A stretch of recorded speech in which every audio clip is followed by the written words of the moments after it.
Women who pastor, women who preach in a church are a disgrace, and they openly reflect opposition to the clear command of the Word of God. As in all the churches of the saints, the women are to keep silent in the churches. They're not permitted to speak. It's disgraceful for a woman to speak. It might be shocking to you to know this, but in a survey conducted in 2017, about 80% of Americans are comfortable with a female pastor. 62% of practicing Christians are open to women pastors. 27% of pastors across this country are women. This is an explosion. In 1960, 2% of clergy were women. The women's movement has basically just erupted in the church, and the last frontier for the movement is the evangelical church. Last frontier to fall victim to the rebellion of feminism along with cultural Marxism. Perhaps women pastors and women preachers are the most obvious evidence of churches rebelling against the Bible.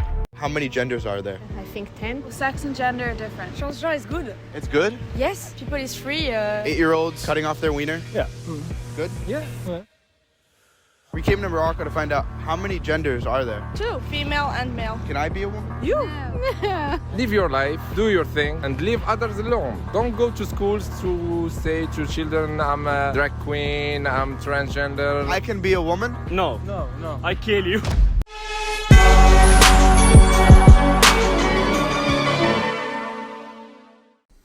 My friends, welcome to the Sheep Get Sheared podcast. We're here, we talk about people, politics, and popular culture. I'm your host, the one and only Austin Creed, and folks, this is a show that I think will encompass all three of these aspects today, because politics and religion are very similar, and they're very hard to fully pull apart, as Aristotle said. You can't really pull them apart. I think it was also it was Thomas Jefferson, who said that you can never truly pull the two apart because they're so close together, and someone who tries to do so does not fully comprehend either one. Well, my friends, we're going to talk about why are Christians and Jews converting to Islam. Now, they're not the only ones. Islam is on the rise around the world. Everybody who's seen the numbers knows this. Islam is rising. The Christians and Jews are tending to decline. There are pockets of places where this is untrue, but for the large portion of the world, this is just the way it is. Now, my friends, I want to ask you, why do you think this is happening? What is it about Islam do you think drags people in? Do you think that it's mainly due to birth rates, and that's really what it all comes down to? I think that's a huge factor, no question about it. But I do think that if you look at, the second video, the reason why I played it is because I wanted to show a stark difference between the first clip and the second clip. First clip talked about how women are being more and more in leadership positions in the church. Now, whether you agree or disagree with this is not so much the point. The point is that Christianity historically has been one way, and we're seeing a change. Whether this change is good or bad is really up to the person, because different people have different opinions on it. But when you look at Islam, there's this constant consistency since its conception that has made it very appealing to a lot of people. Just as a lot of Mormons pull people in because of their family values, their community-orientated community, for lack of a better term, that is a huge draw for so many people who are traditional in nature, and they're not finding that in the church or in the synagogue. Now, in the synagogue, they do a little bit better job at this, but there are a lot of liberal Jews out there. I know some of them who are very almost indistinguishable from a lot of secular people in regards to their politics, because they kind of separate the two. And that, just like I pointed out earlier, doesn't work very well for most people, and they don't like it, which is why the people who are very traditional and Islam has filled this gap. And that's one of the huge reasons why it's on the rise. The birth rates around the world are another big one, but I want to present something to you folks here today. Let me pull this up real quick. Let's look at this. So this is the Pew Research Center, The Future of World Religions, Population Growth Projections from 2010 to 2050.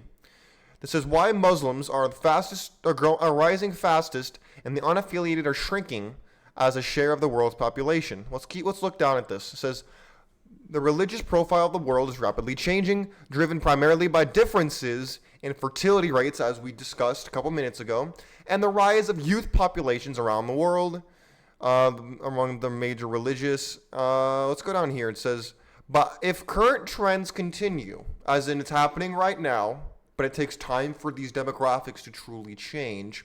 Let's look at this. It says by 2050, the number of Muslims will nearly equal the number of Christians around the world. Now, keep in mind, this is what, 27 years from now? It's not that long. Atheists, agnostics, and other people who are not affiliated with any religion, though increasing in countries such as the United States and France. Wow, I would have guessed maybe the United Kingdom, will make up a declining share of the world's total population. In other words, the atheists, the agnostics, they're going to decline heavily. Continuing, the global Buddhist population will be about the same as it was in 2010, so they'll stay stagnant, while the Hindu and Jewish populations will be larger than they are today. See, again, the fertility rates are a big reason of this. The traditionalism, which is dying out in the Christian church, is showing up in the synagogue and in the mosque. In Europe, Muslims will make up 10% of the overall population. That's nonsense. Much higher than that. India will retain a Hindu majority, but also will have the largest Muslim population of any country in the world, surpassing Indonesia. Now, for those of you who don't know the history of India, Pakistan was created because the Hindus didn't like the fact that the Hindus and the Muslims didn't get along very well, to say the least, to keep it PG. So I believe it was Gandhi, yes, the same Gandhi that you know of, Mahatma Gandhi. He was a big advocate of the founding of Pakistan. In other words, giving the Muslims a part of what was used to be India and just kicking them the hell out, because they didn't think they could coexist together. That's a little history lesson with your boy Austin Creed. Let's keep going. In the United States, Christians will decline from more than 3/4 of the population in 2010 to 2/3 in 2050, and Judaism will no longer be the largest non-Christian religion in the United States of America. Muslims will be numerous in the United States, will be more numerous, in fact, than people who identify as Jewish on the basis of religion. Now, I like how they made that distinction, because there is that distinction. There's a distinction between the Hebrew, which is like an ethnicity, it is an ethnicity, and then there's Jewish, as in there's Judaism. There is that distinction. So when people say that they're a Jew, they could mean that they have practiced Judaism or that they have Jewish blood. It's not always synonymous, but a lot of times it is. Let's keep going. 4 out of every 10 Christians, they continue, in the world will live in the sub-Saharan Africa. Wow. You hear that? Africa will be the bastion of Christianity instead of the West. Do you believe any of this? I have no reason to not believe it. I think they're being a little light in some areas. Let's look at these numbers here. Numbers of people from 2010 to 2015 in billions. For those of you who are listening on the podcast, I'll read the numbers for you. It says Christians from 2.17 to 2.92 billion people. Muslims will go from 1.6 billion to 2.76 billion people. Wow, that's more than double. The Hindus will increase by about 0.25 billion. Unaffiliated will pretty much stay the same. Buddhists will stay exactly the same. Folk religions will grow by not that much. Wow, my friends, this is shocking. But it goes to hammer home what I'm talking about, because I think this has look at this chart. I'll read this chart. Islam is growing the fastest. It says Muslims are the only majority religious group projected to increase faster than the world's population as a whole. Can you believe this? This is insane. Look at this. Estimated change in population size from 2010 to 2050. I'll read you the numbers. Muslims, 73%. Christians, 35%. Hindus, 34%. Jews, 16%. Folk religions, 11%. Unaffiliated, 9%. Other religions, 6%. Buddhism, negative 0.3. Now, again, this is in contrast. This is in contrast to the changes in population size as contrasted to the increase in the global population as a whole. So in other words, for every baby that is born, if I'm reading this correctly, every baby that is born has a 73% chance of being a Muslim, 35% chance of, and again, this isn't going to equal 100%. But this is very interesting to me because the 35% growth in overall global population will be Muslim. Now, I'm not saying this is good or bad. Actually, I personally don't think it's that good because cultural Islam is, well, you know what? I'll read you something that someone else said. I won't use my words. I'll use Winston Churchill. You heard of him? Winston Churchill? Here, I'll read you what Winston Churchill said about Islam in 1899. Here it is. Now, if you don't like what I'm reading to you, go write the Winston Churchill Museum, not me. You ready for this? Here it is. How dreadful are the curses which Mohammedanism lays on its votaries. Besides the fanatical frenzy, which is as dangerous in a man as hydrophobia in a dog, there is this fearful fatalistic apathy. The effects are apparent in many countries. Impoverished habits, slovenly systems of agriculture, sluggish methods of commerce, and insecurity of property exists wherever the followers of the Prophet rule or live. A degenerate sensualism deprives this life of its grace and refinement, the next of its dignity and sanity. The fact that in Mohammedan law, pay attention now, the fact that in Mohammedan law every woman must belong to some man as his absolute property, either as a child, a wife, or a concubine, must delay the final extinction of slavery until the faith of Islam has ceased to be a great power amongst men. Oh, I'm not done yet. Again, this is the former Prime Minister of England, Winston Churchill, in 1899. I'll continue.